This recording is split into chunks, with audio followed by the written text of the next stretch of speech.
Donc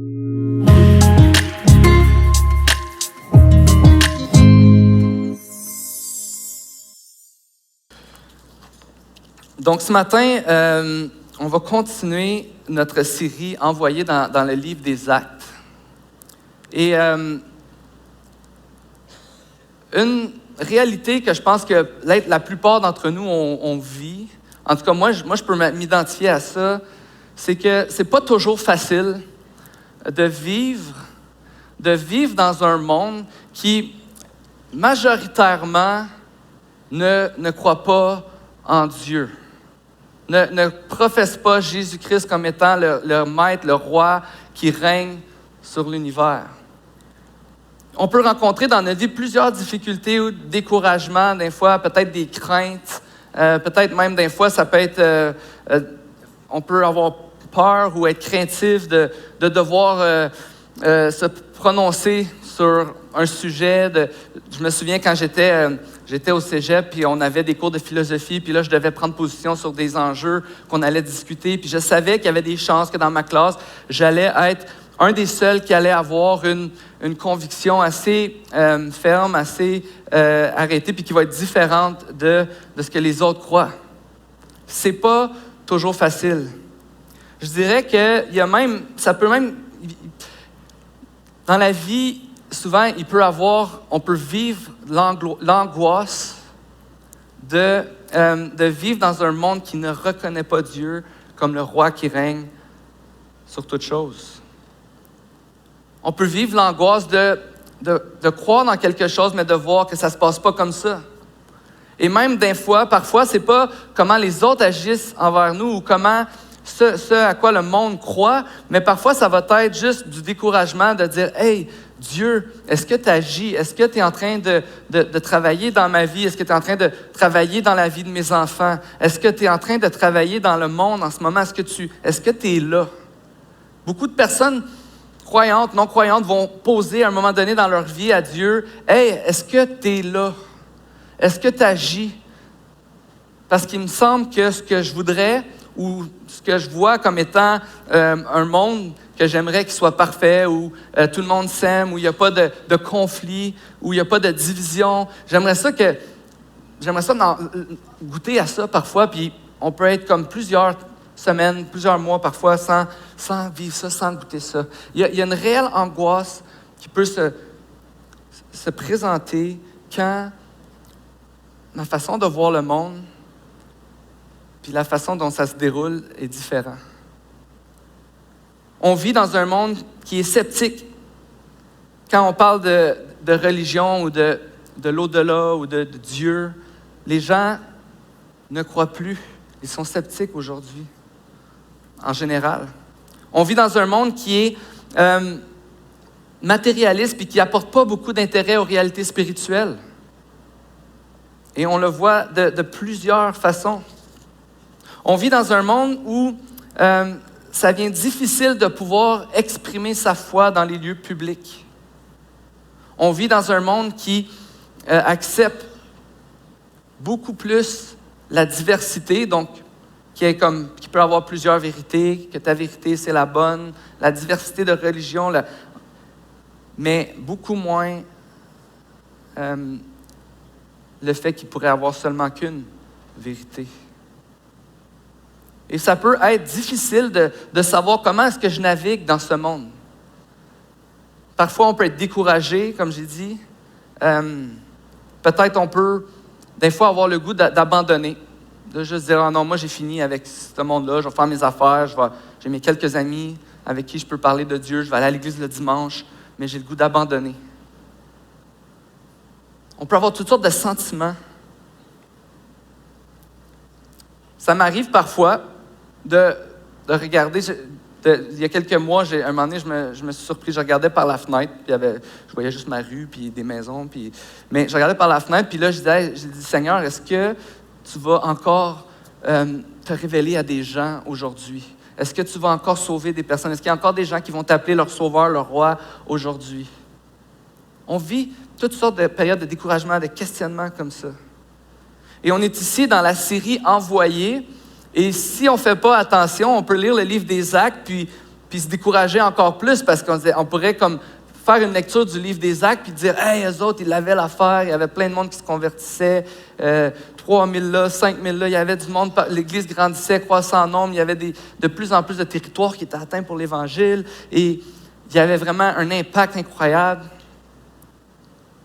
Mais ce matin, j'aimerais ça qu'on puisse se poser la question, comment est-ce qu'on peut sainement adresser notre découragement, nos doutes? Où est-ce qu'on peut se tourner quand on vit de l'angoisse, quand on vit du découragement?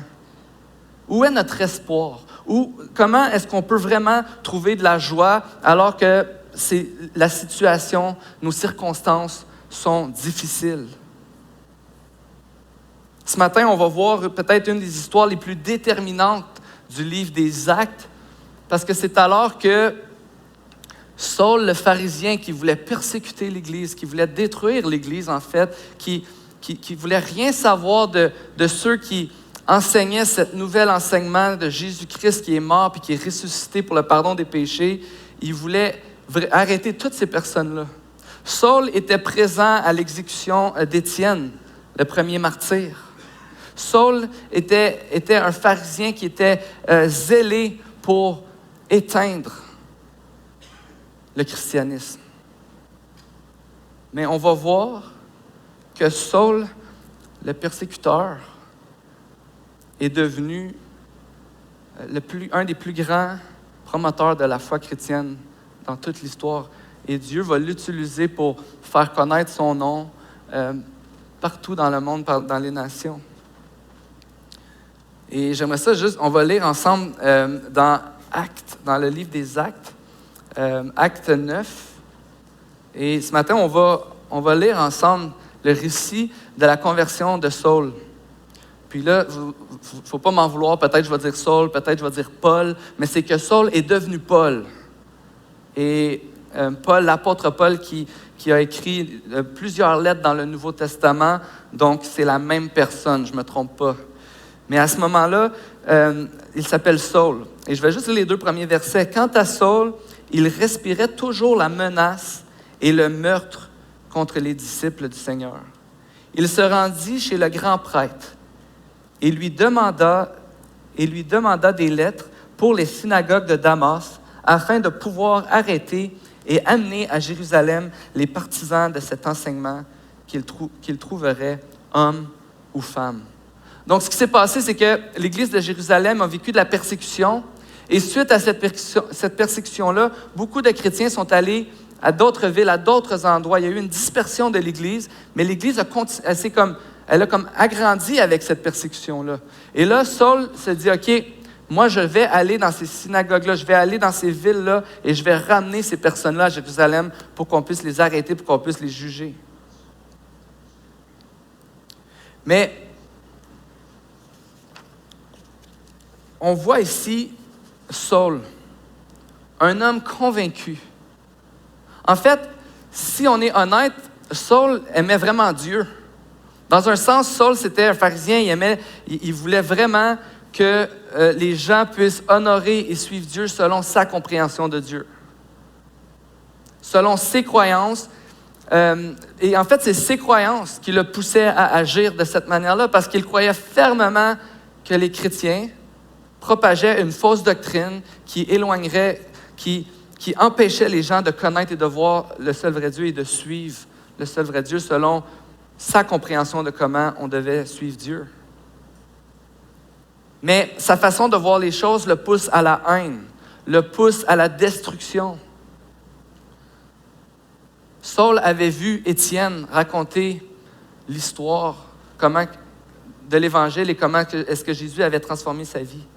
Saul avait vu des témoignages de chrétiens, avait vu l'Église se développer, se déployer dans le monde.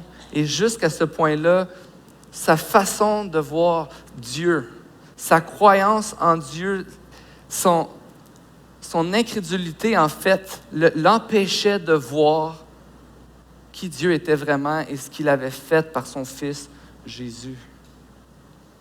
Il était incapable de voir que Jésus était le sauveur du monde qui régnait et qui voulait changer la vie des gens. Il était incapable de le voir parce que pour lui, c'était le judaïsme que les gens devaient poursuivre. Ils devaient croire en Dieu, mais pas en Jésus. Mais c'est vraiment intéressant parce qu'il a été témoin de plusieurs événements, mais jusqu'à ce point-là, il refusait de voir et il était poussé par sa haine et son manque d'amour. Et c'est vraiment une réalité que souvent, quand on parle du découragement, puis qu'on parle de cette angoisse-là de ne pas pouvoir vivre comme on voudrait ou de ne pas voir un monde qui suit Dieu comme on voudrait, bien, souvent, c'est facile de regarder la situation de l'extérieur puis de voir les autres, comment les autres agissent, comment le monde agit, comment nos circonstances sont difficiles. Mais la réalité, c'est que bien souvent aussi, nos croyances vont affecter notre manière de vivre. En fait, nos croyances vont toujours affecter notre manière de vivre et peuvent nous pousser à manquer d'amour, à abandonner des relations, à faire le mal parfois quand on se sent menacé ou quand on est frustré que quelqu'un nous a fait du mal. Parce que on voit que nos croyances, c'est-à-dire nos luttes, comment on interprète nos luttes, comment on interprète nos peurs, comment on va interpréter nos blessures. Parfois même, ça va être simplement notre égoïsme qui va nous chercher, qui va nous amener, nous pousser à chercher notre propre avancement et notre confort. Tout ça va nous amener à vivre d'une certaine manière qui bien souvent peut nous amener à manquer d'amour envers les autres, à manquer de considération. Nos croyances vont déterminer ce qui est important pour nous. Et surtout, elles vont déterminer vers où on va se tourner quand ça ne va pas bien. Quand on est découragé, quand on a peur, quand on n'a pas ce qu'on veut. Mais qu'est-ce qui s'est passé pour que Saul, un homme violent, rempli de haine envers les chrétiens, devienne Paul, celui que Jésus va utiliser pour faire connaître son nom parmi les nations? Qu'est-ce qui s'est passé? Il s'est passé pour Saul ce qui s'est passé peut-être pour chacun d'entre nous et ce qui doit arriver. Saul a rencontré Jésus. Et c'est vraiment intéressant, on va lire ici les versets 3 à 9. Comme il était en chemin et qu'il approchait de Damas, tout à coup, une lumière qui venait du ciel resplendit autour de lui. Il tomba par terre et entendit une voix lui dire « Saul, Saul, pourquoi me persécutes-tu? » Il répondit « Qui es-tu, Seigneur? » Et le Seigneur dit « Moi, je suis Jésus, celui que tu persécutes. Lève-toi, entre dans la ville et on te dira ce que tu dois faire. » Les hommes qui l'accompagnaient s'arrêtèrent, muets de stupeur. Ils entendaient bien la voix, mais ils ne voyaient personne. Et on peut voir même dans d'autres récits qu'ils ne comprenaient pas ce que cette voix-là leur disait à Saul. Saul se releva de terre. Malgré ses yeux ouverts, il ne voyait rien. On le prit par la main pour le conduire à Damas. Il resta 3 jours sans voir et il ne mangea et ne but rien. Quand on lit cette histoire, on peut s'arrêter puis voir vraiment le développement extraordinaire, le miracle qui s'est passé là. Physiquement, Saul se rendait à Damas pour pouvoir arrêter les chrétiens, mais il a vu une lumière. Jésus est apparu et a parlé avec lui. C'était pas un rêve, c'était pas quelque chose qui... Non, c'est vraiment arrivé. Comme Paul a vu Jésus, a entendu Jésus, a eu une interaction avec Jésus.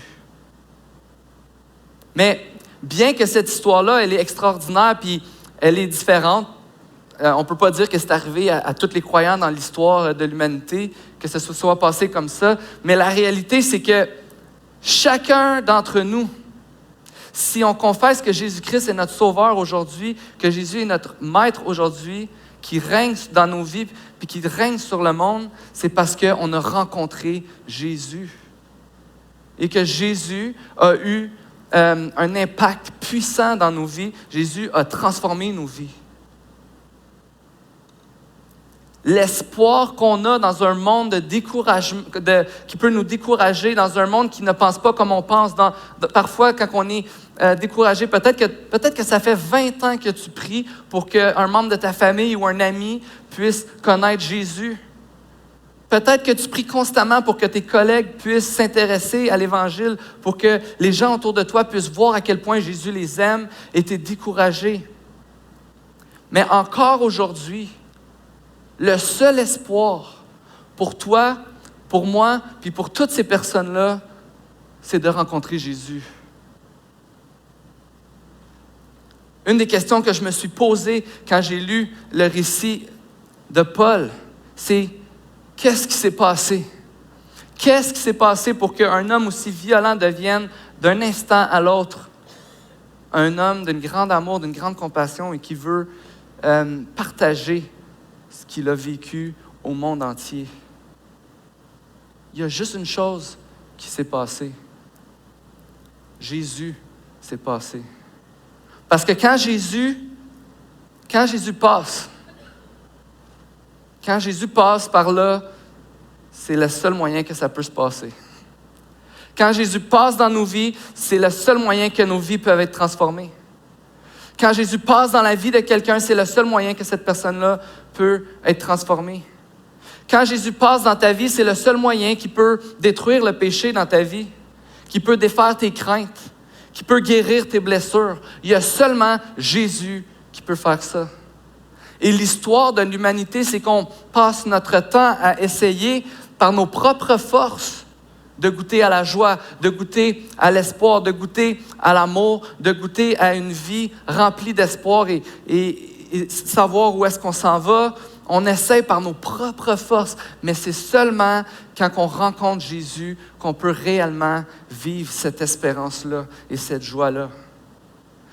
Et quand on considère cette scène-là, Paul rencontre Jésus et ce qu'on voit, c'est que tout de suite, il va croire, il va être transformé. Et vous pouvez lire ensuite tout le reste du Nouveau Testament et vous allez voir l'empreinte de cette rencontre dans l'histoire de l'Église. Mais on voit à quel point Jésus est au contrôle de l'histoire et de notre histoire.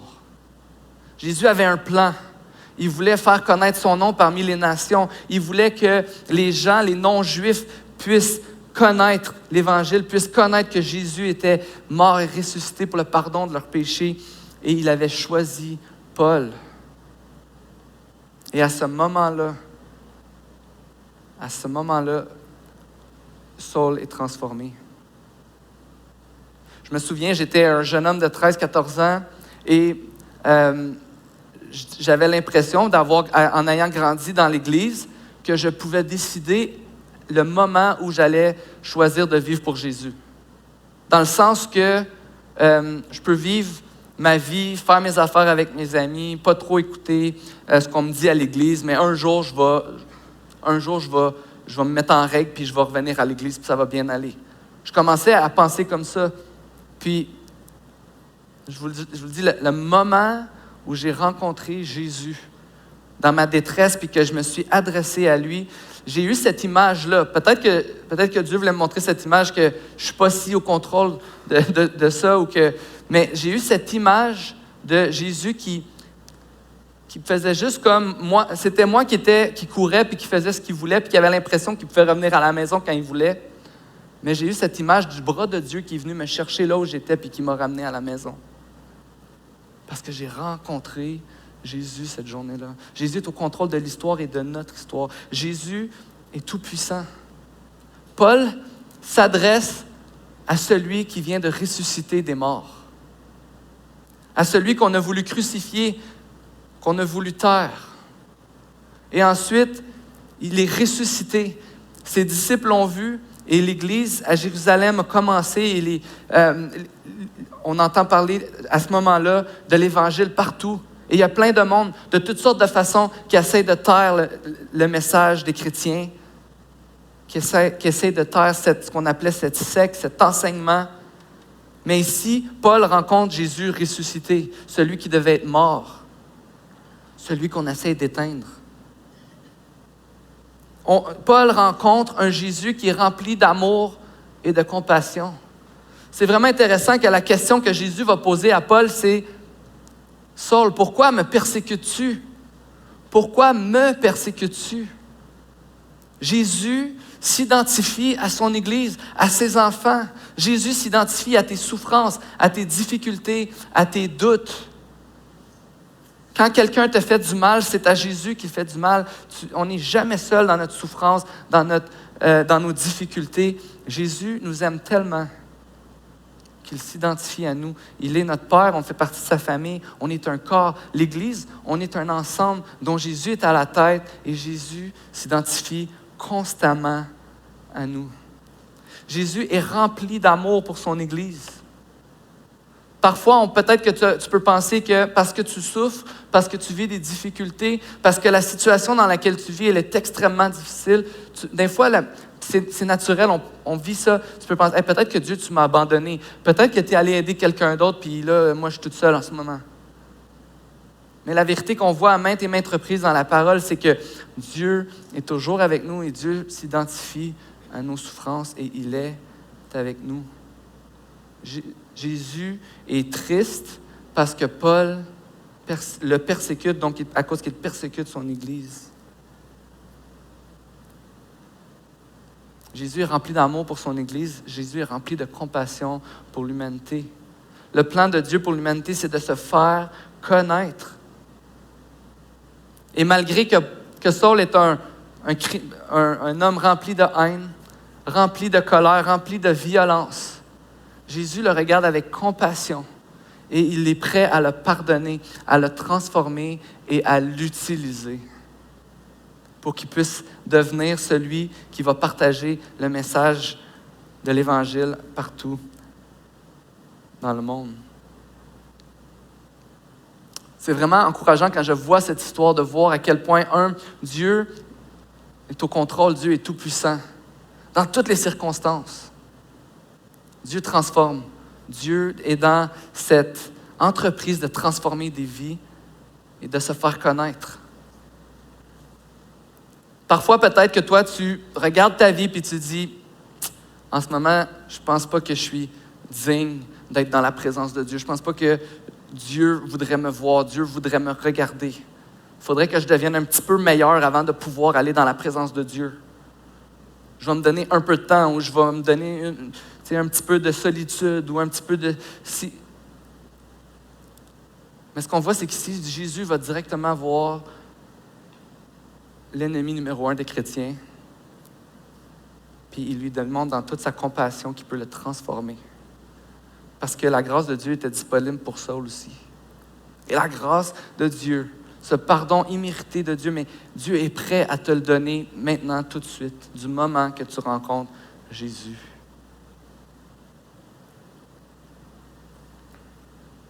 Il n'y a pas un endroit où on peut aller ailleurs qu'à Jésus. On a besoin de rencontrer Jésus.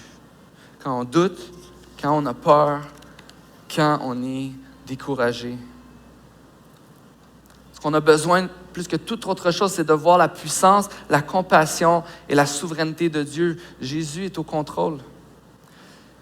Il n'y a pas si longtemps, il y a quelques semaines, une semaine, je pense que mes enfants ont regardé le film, les Chroniques de Narnia, l'Armoire magique. C'est un des films de la série de Narnia ou des livres qui ont été écrits par un auteur chrétien, C.S. Lewis, qui ont été adaptés au cinéma. Et c'est vraiment intéressant parce que mes enfants regardaient l'épisode L'Armoire magique. Et dans cet épisode-là, tu as 4 enfants qui, au travers d'une armoire, se retrouvent dans le monde de Narnia. Et ils arrivent dans un monde qui est, c'est l'hiver perpétuel. Les gens ont peur, les gens ont froid, les gens sont découragés. Et en fait, c'est parce que c'est la sorcière blanche qui a plongé Narnia dans un hiver qui dure depuis un siècle. Et il y avait cette prophétie que des enfants allaient venir à Narnia et qu'elle allait les délivrer de l'emprise de la sorcière blanche. Mais un de mes garçons me dit, juste comme ça, après le film, il me dit, ou pendant qu'il l'écoutait, je pense, il dit l'armée de la sorcière est vraiment plus impressionnante puis épeurante que l'armée de Narnia. Comme elle fait bien plus peur, puis elle a de l'air bien plus puissante. Puis là, j'ai dit, ouais, c'est vrai. Puis après ça, je réfléchissais, ça m'est comme revenu plus tard, j'ai même pas eu la chance d'en parler avec lui encore, mais je me dis, c'est vrai, quand tu écoutes, si vous avez vu l'armoire magique de Narnia, c'est vraiment intéressant, puis à peu près comme tous les films de Narnia, ce qui est drôle, c'est que tu regardes le film, tu regardes l'histoire, puis tu te dis, c'est impossible que Narnia va s'en sortir. C'est impossible. Ils sont vraiment, là, sont faits. Puis, juste quand que le lion arrive à la fin, tout d'un coup, ça devient comme impossible pour l'autre équipe de gagner. D'un claquement de doigts, Aslan, le lion qui finalement représente Jésus dans les livres de C.S. Lewis, arrive, puis il va juste comme tout transformer. Les gens vont devenir pleins de courage, les gens vont se battre pour Narnia, puis lui, il va tout changer la situation. Puis d'un instant à l'autre, c'est comme ce qui, tout au long du film, semblait un peu comme être une situation désespérée, difficile, devient tout d'un coup un triomphe incroyable.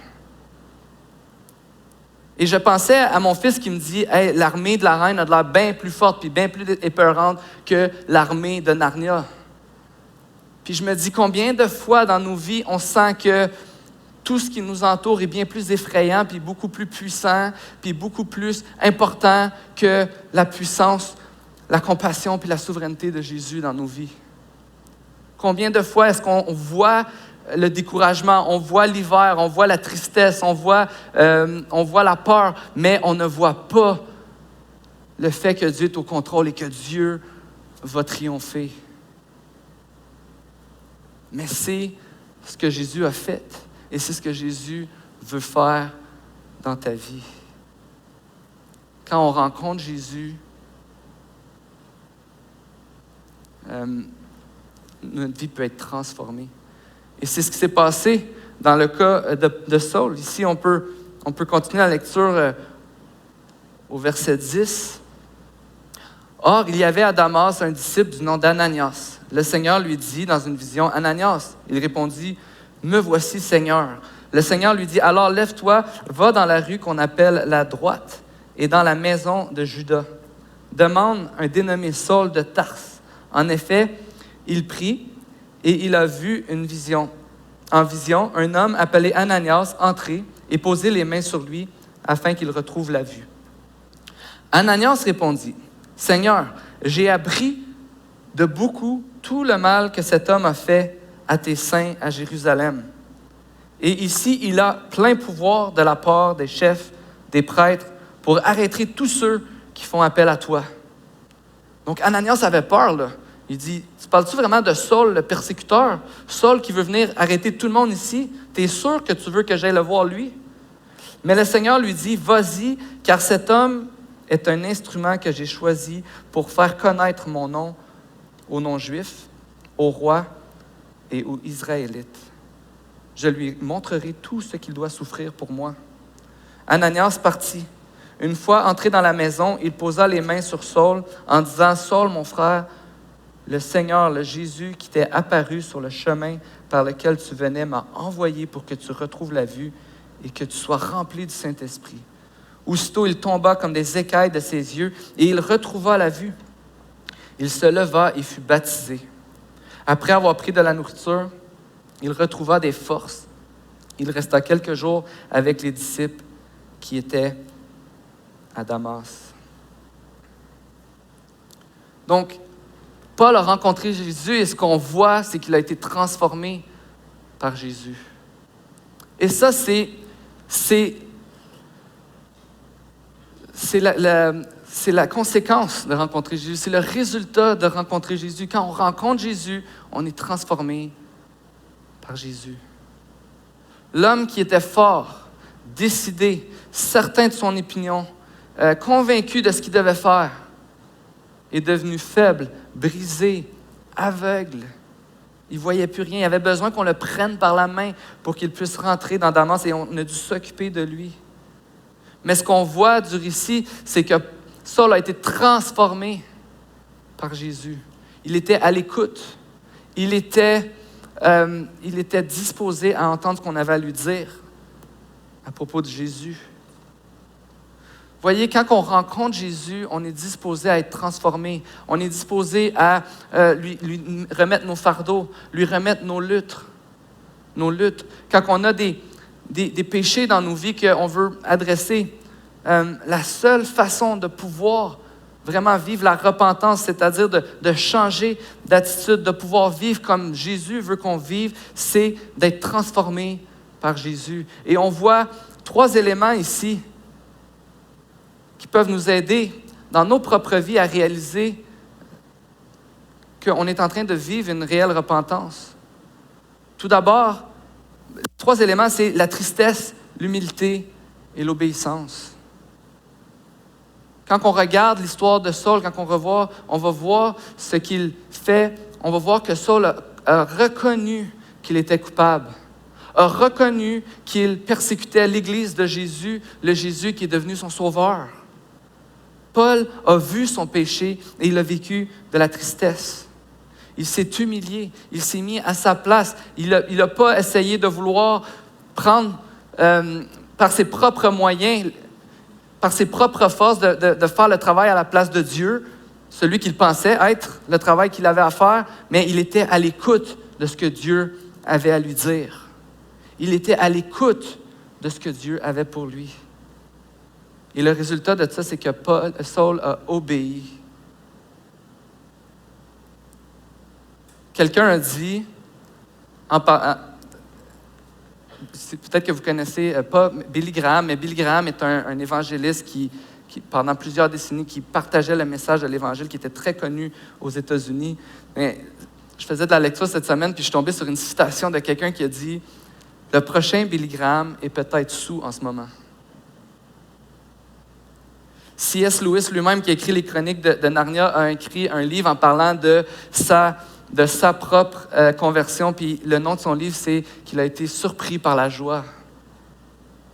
Lui-même était un athée qui ne croyait pas, mais quand il a rencontré Jésus, il a été transformé par Jésus. Il a été surpris par la joie. Il a voulu vivre pour Jésus, obéir à Jésus. Pense à ton histoire. Pense au moment où est-ce que tu as rencontré Jésus. Comment est-ce que, d'une manière... Peut-être qu'il y a des choses que c'est vrai, ça prend du temps. Puis encore aujourd'hui dans nos vies, on a encore besoin de vivre de la repentance dans nos vies quand on est conscient de nos péchés. On ne devient pas parfait du jour... C'est pas comme on devient chrétien, puis là, on devient parfait, puis on n'a plus de lutte. Au contraire, ça continue. Mais quand tu penses à ton histoire, la journée où tu as rencontré Jésus, comment est-ce que tu as été transformé par Jésus? Et probablement que tu as vu ta vie, tu as vu ta désobéissance, tu as vu comment que tu étais rebelle contre Jésus, mais que tu voulais maintenant lui obéir. On voit des hommes et des femmes partout dans l'histoire qui ont été transformés par Jésus.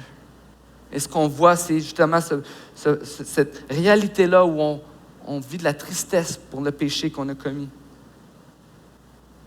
Où est-ce qu'on est disposé à écouter Jésus et on peut le suivre. Et c'est ce qu'on voit dans l'histoire ici de Saul. Saul, on va terminer les versets 20 à 22. Il s'est mis aussitôt à proclamer dans les synagogues que Jésus était le Fils de Dieu. Celui qui était venu à Damas pour aider les synagogues à se débarrasser des chrétiens était maintenant dans les synagogues un chrétien qui proclamait le message de Jésus. Qu'est-ce qui s'est passé? Jésus est passé par là. Jésus a rentré dans la vie de Saul. Tous ceux qui l'entendaient étaient stupéfaits et disaient, « N'est-ce pas l'homme qui persécutait à Jérusalem ceux qui font appel à ce nom-là? Et n'est-il pas venu ici pour les arrêter et les conduire devant les chefs des prêtres? » Cependant, Saul se fortifiait de plus en plus et il confondait les Juifs qui habitaient Damas en démontrant que Jésus est le Messie. Quand on a rencontré Jésus et qu'on est transformé par Jésus, on est appelé à obéir à Jésus. Et la bonne nouvelle, c'est que c'est notre rencontre avec Jésus, c'est notre relation avec Jésus qui nous procure l'espoir et la joie. Ce n'est pas nos circonstances. Ce n'est pas les gens qui nous déçoivent. Ce n'est pas s'il y a beaucoup de gens qui croient en Jésus ou non. On a constamment besoin de se rappeler que c'est ma rencontre avec Jésus qui détermine comment je vis et non pas le contexte dans lequel je me retrouve. On a constamment besoin de se rappeler que je ne suis pas appelé à sauver le monde, mais à servir le monde. Donc parfois, on peut avoir comme beaucoup d'espoir et beaucoup d'attente, mais Dieu nous appelle à aller dans sa présence, à nous réjouir de sa présence, à nous réjouir de son œuvre dans nos vies et ensuite de simplement être des serviteurs fidèles qui obéissent à Jésus. On peut constamment nous appuyer sur la grâce de Jésus et non pas notre obéissance. Et c'est ce qui me permet justement dans les moments de découragement ou dans les moments où je vis le péché, c'est ce qui me permet d'aller à Jésus le plus vite possible parce que ce n'est pas ma performance qui me donne le droit d'aller dans la présence de Dieu, mais c'est la performance de Jésus à la croix. On a besoin de se rappeler qu'on a toujours besoin de la compassion de Jésus. Alors ce matin, ce que je veux nous encourager, je vais demander à l'équipe de louange de s'avancer. Mais ce que je veux nous encourager ce matin, c'est qu'alors que peut-être que tu vis parfois ce découragement, cette angoisse de la vie, parfois, peut-être que tu as le goût d'abandonner, de juste dire « Regarde, moi, je vais faire mon affaire, puis il n'y a plus rien à faire. » De te rappeler que l'espoir, la puissance se trouve constamment dans la présence et dans l'œuvre de Jésus. Il y a toujours de l'espoir quand on rencontre Jésus. Et je t'encourage ce matin à persévérer. Persévérer dans la présence de Jésus, de persévérer dans ta communion avec Jésus, dans ton temps avec Jésus, puis de ne pas avoir peur de lui partager ton découragement, mais persévère. Persévère dans tes prières pour les personnes que tu aimes. Persévère dans ton amour pour les personnes que tu aimes. Persévère dans tes relations. Mets tes attentes en Jésus et non pas dans les résultats que ça va produire. Je nous encourage ce matin à croire que Jésus peut faire arriver n'importe quoi, que Jésus est tout-puissant, que Jésus est au contrôle et que Jésus est plein d'amour et de ne pas perdre cet espoir. On va prier ensemble.